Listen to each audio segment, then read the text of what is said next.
purchases, which shows that most PC upgrades for consumers are driven not by the grown-ups in the house, but by the kids who want a more powerful gaming machine. Certainly there is no more demanding application for a computer than today's graphics-intensive games. So today we are going to help you figure out how to put together the ultimate gaming computer. And we're going to start out with graphics. And here to help us do that is Tony Tomasi of Nvidia. Hi, Tony. Hi. All right, so you've got the brand new G43 graphics card here, and there's a million cards out there. This is new. What is different, better? It's actually a next generation card. That's exactly right. The G43 is the latest generation graphics processor from Nvidia. So this product actually includes a 57 million transistor graphics processor. To put that in perspective, that's more transistors than a Pentium 4 plus a Pentium 3 put together. Just on the graphics Just card. on the graphics processor, as well as 64 megabytes of 230 megahertz DDR memory. But what's key about this is it's programmable. That's exactly right. For the first time, the graphics processor is as programmable as the CPU. We have an instruction set. Just like the Intel processors have an instruction set that you can program Microsoft Word or Windows with, we now have an instruction set that game programmers can program to create special effects on our processor. So that means a game developer is not stuck saying, oh, I can only do what the graphics card will let me do. You can make the graphics card do whatever you want it to do. That's exactly right. So for the first time, really, in real time, game developers can create essentially special effects. Yeah. And so what used to be the domain just of movies and special effects there, which are render farms and it would take hours per frame, we render those same special effects in real time at 60 frames per second. This is all about what's on the screen. So let's get to the computer here, and I want you to show me a couple examples. First of all, in a game, I mean, you're concerned about the surfaces of things, the texture, the animation. Show us an example. You have a great example, I think, of a chameleon there. Right. So we came up with this idea of the chameleon to really show off the nature that because it's programmable, it can change the way it looks. And so interactively, we can actually demonstrate programmability with this chameleon here. So it's completely real time. I can look at it from any camera angle, any way that I'd want. It's actually being driven. So this is all being generated and driven right now in real time. That's exactly right. All this code responding to your direction. Is running on the graphics processor in real time. Okay. So you've wireframed it, for example? The first thing, of course, is that the chameleon is built from geometry or wireframe. The animation of this chameleon, how he moves and walks and the skin bends over him, is done with a program. We call that a vertex shader. That's a piece of code that runs on our graphics processor that drives the way he animates. In addition to that, of course, we have the way that he looks.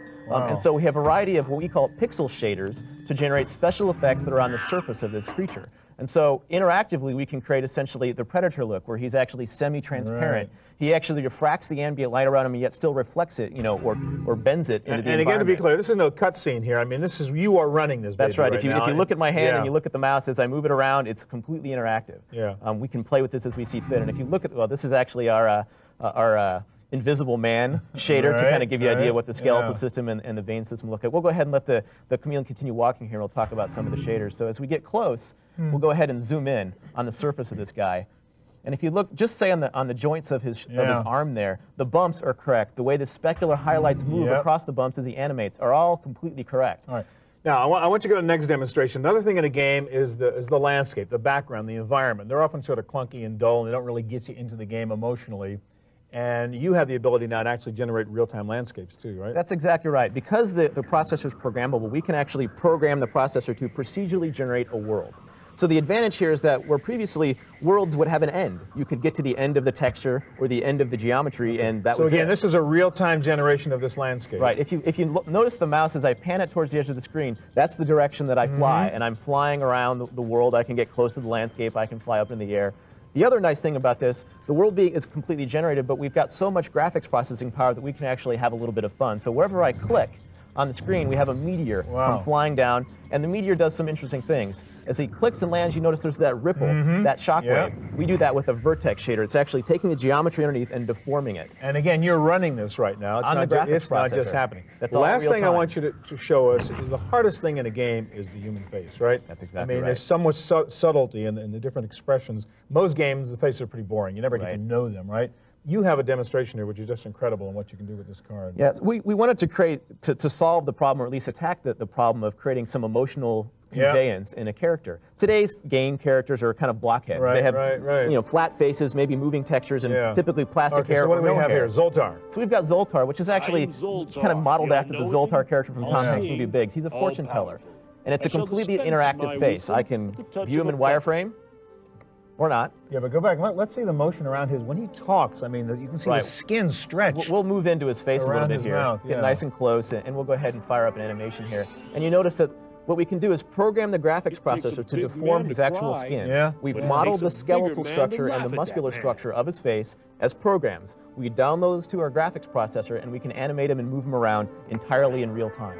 So for the first time, in real time, you can get human characters. Wow. This is something that even the movie industry has really just started trying to tackle, and now we're running it in real time on a graphics processor. Okay, so it's Nvidia's G43, and it'll cost me how much? About $399. All right, thanks a lot. Great, thanks a lot, Stuart. All right, well, once you have a killer graphics card in your computer, the next most important element for a great gaming machine is sound. There are many sound cards and systems out there to choose from. Here to tell us about one high-end option is Scott McNeese of Philips. How you doing, Scott? Great. Okay, now we have to explain, it's pretty hard to demonstrate this on television because most people are listening to some little monaural clunky speaker on a TV set probably. So they're going to have to trust us a little bit. Right. So let's talk about what's the big deal about your new sound card, which is what, the acoustic Edge. Okay. Yes. It's a new generation card too. Why? Yes. Well, basically what we set out to do is when you're in, how great it is if you're sitting in a movie theater with a really nice Dolby Digital or DTS sound system and you're surrounded by sound, so you just really, really get immersed in it and enjoy it. Well, we want to be able to create that same experience on the PC. The problem on the PC is most of the sounds you hear, music, even most of the sounds in games, are not positional or not 3D. At best, it's just stereo sound, right? Exactly. So we came up with a solution in terms of our Thunderbird Avenger chip that we developed and the algorithms that we put on it that basically allow us to take any stereo sound and create multi-channel sound. That is 4 or 5.1 channels of sound, just like in the theater, so it surrounds you. So even though the game itself is only pushing, say, stereo sound, 2-track sound, you can somehow put an algorithm on top of that and pull that apart into 5 different channels, so I really have surround sound. Exactly. In fact, there's 2 different cases there. There's some games that have no positional sounds at all. Right. And those will make that game all of a sudden a positional 3D or a surround sound game. But even those games that are coming out now that do use positional 3D, they'll only take a portion of the sounds and actually position them, and everything else will be stereo or mono. So you can actually put more in the game than was in there in the first place with this algorithm. Additional layers of surround sound, if you will. You have a nice little demonstration here, actually. If you can show us that sort of visual representation of the way you break up the sound. Yes, this is an MP3 player that's included, and there's going to be a visual here. I'm going to start it up. And first, actually, we're going to start it in stereo. And you see these 2 little visuals here. That corresponds to a left and right speaker. Okay, so that's the 2 tracks that are sort of pushing out the sound right now. Right, exactly. Now, I'm going to go to that would be our typical stereo environment. Exactly. Now I've gone to 4 speakers, and this shows... Now, how did you go to 4 speakers? You just told your card I want 4. Exactly. I said, let's assume we have a 4 speaker set up with this, and let's go to 4. And if you look at this, you can see the 2 front left and right, and the left rear and right rear are very different signals, and you can actually hear it. So all of a sudden, you're hearing different sounds from every speaker. Right. Now we're going to take it a step further. Let's say you have a... You said 5.1. How's a tenth of a channel? Yeah, it's actually terminology that comes from movies, DVD and DTS. The 0.1 is a low frequency effects channel. It uses basically a subwoofer to do that. And that's that center channel right there. And this one right here is the center channel, which is also added. And that makes the vocals in a song or the vocals in a game or a movie come out very clearly from the front of you, while other sounds will come from all the different surround speakers. All right, so we're talking about gaming here, so I want you to pull up a game just as a demonstration here. I think you have a game Forsaken up there, which is one of those games with lots of stuff going on around you, and it'd be great to have the sort of 5-dimensional sound you're talking about. Absolutely. It's like playing with a whole new game all over again. If you've been listening to it in stereo and you listen to it this way. Yeah, this game actually came out a few years ago from Probe. And it's put out by Acclaim Entertainment. A very, very popular, very good game. Graphics were excellent. But it's a good example of a very good title, but that is stereo only. So let me explain again. We've got 5 speakers around us here, so I mean, there's no way we can just translate that through the television set. But I mean, just go through the game and actually explain what's going on in terms of the spatialness of the action. Okay. You know this game? Oh, yes. Okay. This is actually a demo version. I'm not going to ask you to play. This is a pre-recorded session. This is true gameplay, but it's a pre-recorded session. It's going to start up in a moment. And what would happen if you had another sound card product that did support 4 or 5-point channels is what they do is, if they only have stereo, they play the same thing out of the rear channels as the front channels. Okay, so you're not getting more... you don't get anything more. And realism out of it. It's almost the equivalent of playing mono out of a set of stereo speakers. You're still mono tracks, right? Yeah. So as you're going along here now in this spacecraft and you're firing, because of this algorithm basically creating the 5.1 channels, all of a sudden the explosions. So we can hear it behind us, in front of us, to the left, to the right, so you're really immersed in the game. Yes, it's almost like an interactive movie, and with the graphics you were just talking about, the combination of the graphics and the audio really can make it an interactive movie, an experience that you can really escape into. Absolutely. All right, now, while we continue to look at this, one question. If I look at my computer in the back, I got one little jack, to plug in the speaker, and you got 5 or 6 speakers going here. How do I do that? Okay, yeah, well, on our sound card, we actually have a special adapter, so we only take up we do one have the slot. card here, actually, so this is what we have here. This top jack here, it's called a DIN-style jack, and it comes out and it actually gives you 3 stereo jacks, so you get all 6 channels, the 5-point channels. The second one here actually allows you also digital in and out, so you can also do digital interface with things. And you can even pass AC3 or DTS information if you have a surround processor externally. Okay. Now, last question. The card's great. You need great speakers to go with it. You have some interesting technology there. I want to ask you, first of all, about this guy over here, which is your WUX speaker. What's the new technology inside here? Yes, it's a technology we actually developed. We actually make speaker technology for a number of the car manufacturers around the world. And the problem there is when you get into these high-end sound systems, you want a really big bass. But you don't have the space for it. Exactly. And because basically with a subwoofer, the bigger the box, the bigger the sound you can get out of it. So what we've done is, this has a down-firing driver that you can't see on the bottom of this. It's the active driver. But this is the key to the technology. It's a membrane that can move very far. Big-time mega bass coming out of a small box. It basically, it fools it into thinking the box is much bigger than it really is. Briefly, how much is it going to cost me to set up the sound system? Okay.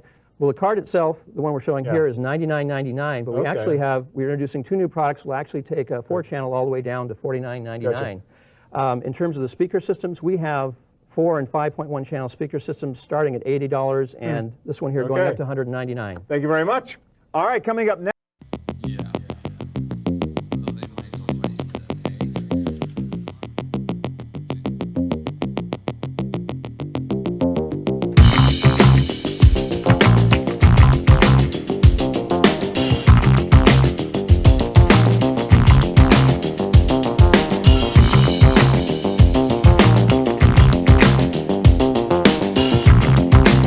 Process the bits fast enough to drive everything. So how important is the speed of your CPU to great gameplay? Well, let's find out now from Tim Thraves of Intel. Hi, Tim. How you doing? And your new bit is the P4, the Pentium 4, obviously, and you've got, what, a 1.7 gigahertz chip we're going to look at here? Yep, we're at speeds up to 1.7 gigahertz on the Pentium 4. Now, we hear that a game's been optimized for the P4. What does that mean to me? Well, bottom line, it's going to be better or faster gameplay, but that could show in terms of more realistic environments, smooth gameplay and animation. Basically, it's writing to the advances that you see in the Pentium 4 processor today. All right, you have a couple of examples here. Let's take a look at some games to sort of demonstrate the things you're talking about. This is a game called Giants, and what should we pay attention to here that we say is the result of running this thing on a really fast processor? Sure, so some of the things you definitely look at first is the trees. Notice how they're actually blowing in the wind. Yeah, that's cool. You know, this is definitely something that in older, prior generations you wouldn't see. It would have been a static tree that you don't see at all. Okay. You see the realistic lighting effects. You see that the water looks pretty realistic compared to water of a couple years ago. And the motion of the character there is pretty smooth. Yeah, and you can also see different camera angles of the actual player. So, so let's look around and see if we can see some other creatures here. And obviously you can have a lot of stuff going on at the same time. Absolutely. That's the key, is especially when you're playing online games with multiple players, smooth gameplay, no drop frames. All right, let's go to another one. You have another game up here on the other drive, which is called Colin McRae Rally. This is a racing game, and that is probably the most demanding kind of game, right? Because you got a lot of stuff changing very quickly. Absolutely one And of if it's not realistic, it's a waste of time. Absolutely. And this is one of the newest games out there. Again, this has been optimized for the Pentium 4 processor. So what you're going to see is, again, smoother animation, very realistic gameplay. One of the coolest things is that, you know, when you get damage on the car, it actually looks like damage. It just doesn't. Now, another issue in a game like a racing game is there's physics realism, right? I mean, you want the thing to work the way things really work in the real world, and that's a function of what you can do with the processor. Absolutely, absolutely. So let's see if we can get a fun game on here. Let's see, we'll play in Sweden. Get the 10,000 choices here. Yeah, multiple choices in terms of what you can do. All right, so we're racing in the snow here. Right. So what we can do here is, you notice, and it's laying down tracks in the snow, so that's pretty cool right there. And just to prove it is, that's not my normal driving style. So what you're going to do here is, again, this is a pretty realistic game in terms of just driving it, you know, as you're driving on snow, it's not just turning. Gotcha. And so when you crash, which of course everybody wants to do in a racing game, you're going to see the real dents and the bumps. And the Absolutely. So the other thing to notice is here is you can also look at it at different camera angles, and depending on which angle that you're most comfortable playing with. Yeah, that's a good point. If you get at this angle, this is really more demanding on the CPU, isn't it? Absolutely, because everything's much closer, faster. And it's still going very smooth. Especially. All right, I want to get another game in here, so you can stop that and let me change CDs for you, because there's one other example, a game called Can I pop it? Absolutely. A game called Sacrifice, which is really a good example of a new feature you've got in the P4. So let's get this baby up. Absolutely. So again, Sacrifice was one of the first applications really to appear optimized for the Pentium 4 back in the end of last year. So let's start this up. Now what we're going to see here while we get the game up is that the problem in a game often is you see an object in there, and as you get closer to it, it gets pixelated, it gets worse, it degrades. Absolutely. And you're now able to actually not only stop that, but reverse it. Absolutely, and one of the technologies in this application is a technology that's called multi-resolution mesh. And what it does is exactly as you described. As you get closer to objects, instead of pixelating, it actually becomes clearer and crisper, which is what you would expect in real world. All right, so let's get into this Let's game load up here. a game here. So the game's called Sacrifice. Yeah, from Shiny Entertainment. And what you're going to see here is right away we're loading it up into a scene that's very high resolution, lots of things going on as you can see. There's rain, several different things flying Now find around. an example of this sort of MRM bit where we can get close to something and see it get more detailed rather than degrade. Right, so let's take a look at either of these documents over here. Turn around. So what we're going to do is we're going to walk, as we get closer to these environments. So even the tree, as we see, we actually got close to the tree, we saw more graininess in it rather than less in terms of the roots and so on. Right, so you see right there, you can actually see that. It's much closer and better as you get closer to the object, was actually exactly opposite from what previous generations game were able to do. All right, last question I would have for you, Tim, is we hear the numbers, 1.7 gig versus whatever. Say I've got a 500 megahertz Pentium 3 right now. How much faster how much better performance will I really get out of it? It's obviously not going to multiply by 3 or 4, am I? Sure. What you're going to notice is that in most applications, especially gaming, you're going to see anywhere from 2 to 3x of the types of performance. For example, in one application we know for sure, in Quake 3 Arena, we're seeing about a 3 to 4x performance gain. And just going from a Pentium 3 500, which gives you about 50 frames per second, on the latest 1.7 gigahertz Pentium 4, you're getting almost over 200 frames per second. Tim, thank you very much. Thanks. Well, you may think this is just all too complicated. Upgrade this, upgrade that. Maybe the best solution for a great gaming computer is just go buy one. Well, here to give us some advice on the ultimate gaming PC are Will Smith and Gordon Ung. They just wrote an article, in fact, for their magazine Maximum PC about the great gaming computers that you can put together out there. Let me ask you, first of all, Will, we've got two machines over here. That is a Falcon Northwest. Yes. This is an Alienware. Just explain what's the big deal about going to a company like Falcon that specializes in putting together gaming computers? Well, Falcon is a bunch of gamers that basically they play games and build computers. So when you call and say, hey, I play Microsoft Flight Simulator or I play Quake 3, then they know exactly how to tailor a system to fit your gaming needs. All right, so you've already got your games. This is what I want to play. Make me a computer, put together some hardware that'll give me the best possible game experience? Exactly. Exactly. Now, what is it about it, though? I mean, one thing we can see is a lot of fans blowing in this thing. In fact, we can hear them. That's so if you want to mess around with the clock speed of your processors? You can overclock your video card, a couple of notches to get it, that extra 5 frames a second, or your processor, whichever you see fit. They add more than sufficient cooling for everything. That's and what particular graphics card do we have in this one? This is the Hercules Prophet 3, which is a GeForce 3 based video card with programmable pixel and vertex shaders and all that cool stuff. Now, there's this strange green monster over here from Alienware. Is this just like cool style, Gordon, if you want this to be? Well, I think for the Alienware and also for the Falcon, gamers are hardcore PC people. They want people to know that they have pride in their ride. They don't want a Ford Taurus beige box. They want, a Dodge Viper. It's got to stand out. It's got to stand out. You bring that to a party, a LAN party, which a lot of game people do, and people are going to give you some looks. Yeah, and we don't have the monitor here, but the monitor's green, the keyboard's green, the mouse is green, the speaker's green. It's a different look. All right, let's go to the performance of this thing over here, if we could, Will. We have a couple demonstrations up here. First of all, the game called Black and White. I want you to run the game off the Falcon and show us what is it about the game that demands a lot from the hardware. Well, if you look at this game, it's a God-type simulator game. You can see everything, manage everything from the island level, this huge 500-acre island, all the way down to the individual people in the villages on the island. So we'll zoom in and take a look at the villagers here. And here's the nursery area of the village with all of our people in it. Each of these people is, I think, 800 polygons, somewhere around there. And a lot of them running around. There's a lot of different things going on at once. It's all relatively smooth. The detail's pretty good. Exactly. So, I mean, again, if you're the hardcore gamer, you want the realism, you want the frame rate, you want just everything to be absolutely maxed out. All right, now you have another example, which is even better than that one. It's sort of a benchmark test of a sort of scene that is just really incredible in terms of what you can get out of an optimized game machine. And pull that one up. Exactly. This is from 3D Mark 2001. It's the nature demo. And it's basically, it's a DirectX 8 game. It requires a DirectX 8 compatible accelerator like the GeForce 3. And it's what we can expect to see from games in the next year or two. I mean, this looks like you're looking at a movie. I mean, an HD TV movie in a way, right? I mean...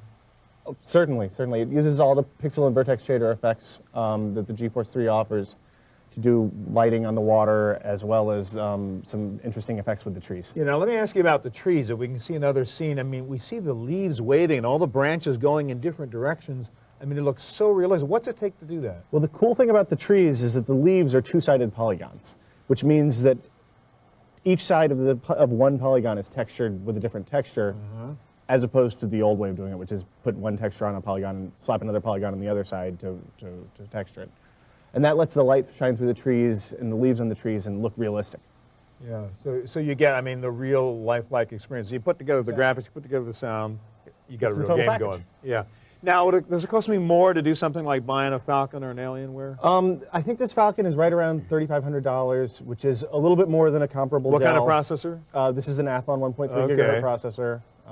But you get a lot more service with the $3,000. So if you call up in the middle of the night and you're having trouble with your game, these guys are going to say, "Whoops, we don't deal with games." No, they'll know what you're talking about. They'll know exactly what you're talking about. They'll say, "Oh, well, to get Quake 3 to run, then here's what you need to do." All right, Gordon. Last thing I want to talk to you about is this laptop over here.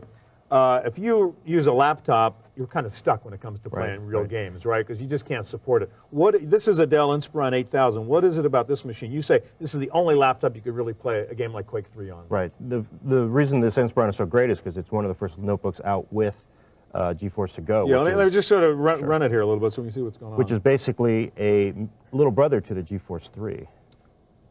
So the big deal is it's got the big-time graphics card in there, so you can really look at a game like Quake. It also has a 1 gigahertz Pentium 3 processor in the notebook. Okay. This notebook is probably faster than most of the machines that were made last year. So you might get better gameplay off this laptop than you could off a lot of desktops right now. Right. Because of the combination of that graphics card, CPU, etc.